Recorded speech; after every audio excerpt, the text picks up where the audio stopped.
enduring incredible suffering. In some of those cases like that, suicide may actually be the preferred option. But in cases that you're talking about in the question before, these are cases where someone's distraught over losing their job and their loved one or something like that. These aren't the kind of things that that most people would think are good ideas to commit suicide over. But for that person in that situation, they're in a very temporary state of mind. And I think for someone trying to talk them out of it, they need to try to get them to broaden their horizons beyond just their emotional responses and think more critically about the situation. Okay. Yes. This question is for Patricia Garrett. I was wondering, do you believe that God creates every individual with a conscience that knows what is right and wrong, or that individuals have to be taught and learn what is right and wrong in God's eyes? I believe that God creates persons, starting with small children, and places them in the hands of the adult world so that they can be trained and taught. I believe that they are born with a sinful nature, and for that reason it's important that they come to terms with the forgiveness of their sins, a living Lord that can transform their nature and help them to deal with the sinful elements of society and make wise choices. Take another question. Gentleman, glasses. Directed to the Christian, why do you believe there is a God? And I should say, how do you define God? And why do you believe one exists? And how do you know one exists? Let's keep it to a couple, maybe 2 questions at the most. What are your 2 questions, sir? Well, the question is, why how do do they you define exist? God, and why do you think one exists? Okay. The Bible says the heavens declare the glory of God, and the firmament showeth his handiwork. I believe there's evidence of God everywhere. I see evidence of him in people, in circumstance, and even in my own life. And I believe that he came to dwell in mankind, and that you can know him in a one-on-one relationship that positions you to hear from him, understand his ways, and love and serve him. And the reality of his presence in your life is profound enough to where it can cancel out your doubts about, is there a God? Yes, there is one, and we see evidence of him everywhere.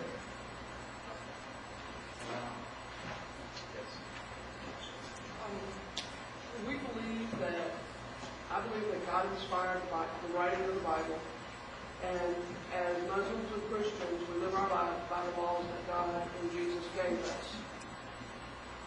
Where did you get your ideals and ideals for living a moral life? And what is your basis? And I know what my basis is. Let's start with Jim. Yeah, that's an absolutely wonderful question, and it goes to the crux of the matter of free thinkers and where the standards of morality come from. And I spoke to it when talking about question number 2. Really, the standards for the ethics come from the laws of nature, the forces of our culture on them, and the contingencies of history as they evolve through natural selection. And just as our biology has been shaped by natural selection and the environment, so have our ethical principles and how we deal with each other as human beings. I didn't have a chance to go through that more in depth because it's a fairly complex subject when you talk about the evolution of man and how he moved from being a solitary beast into small tribal bands. And that's really where it started, in the small tribal bands, about how within that group and within those group ethics, how they were able to deal with each other, survive, and thrive.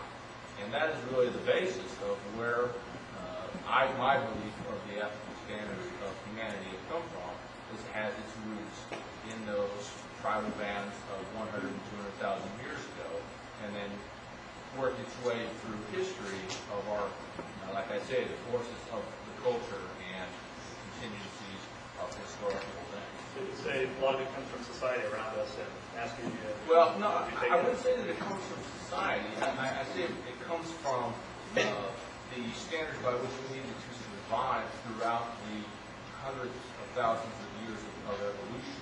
And so therefore, I mean, they don't exist within me. They exist within the species as a whole. So they transcend what the individual person stands. Dan? Yeah, I wouldn't really, a lot of humanists and other non-theists do consider themselves ethical relativists. I wouldn't consider myself an ethical relativist. But at the same time, a lot of theists talk as though their system is opposed to ethical relativism. But in my view, saying that you have a deity and the deity gives you instructions on how to live, that is subjective ethics. And the reason it's subjective is because you have no way to show that this deity is real, no way to show that the deity is saying what you are presenting the deity as saying. And there are many different people with their different beliefs about what the deity is saying and what the nature of the deity is. And your methodology for determining facts about this deity and what the deity wants you to do is subjective because it deals with knowing things in your heart and your internal subjective experiences. And because of that subjectivity, ethics that's based on belief in a deity and what that deity wants you to believe is really far more subjective than someone saying ethics has a purpose, and that purpose is to help us interact with each other in a mutually beneficial way in society and in their interpersonal relationships. And once you know that purpose exists, then you can say, okay, how can we best go about doing this? Is it really right to do X, Y, and Z as opposed to 1, 2, and 3? And you can look at the evidence of what that has caused in terms of benefit or harm to the individuals that practice those values. So you have standards that you can look at and you can measure, and you can see by experience what those values are and what their effects are. That, to me, is far more objective basis on which to base your ethics than unproven beliefs about entities that you can't see directly. At the very, very back. On precepts of any religion, Speak up just a little bit. can you hear me? Yeah. On precepts of any religion worth killing aren't doing any over. Did you get that? And that's for Zishan and It's for everybody. everybody. Great. Okay. Did you hear the question? Are the precepts of any religion worth killing an under individual? Is the question.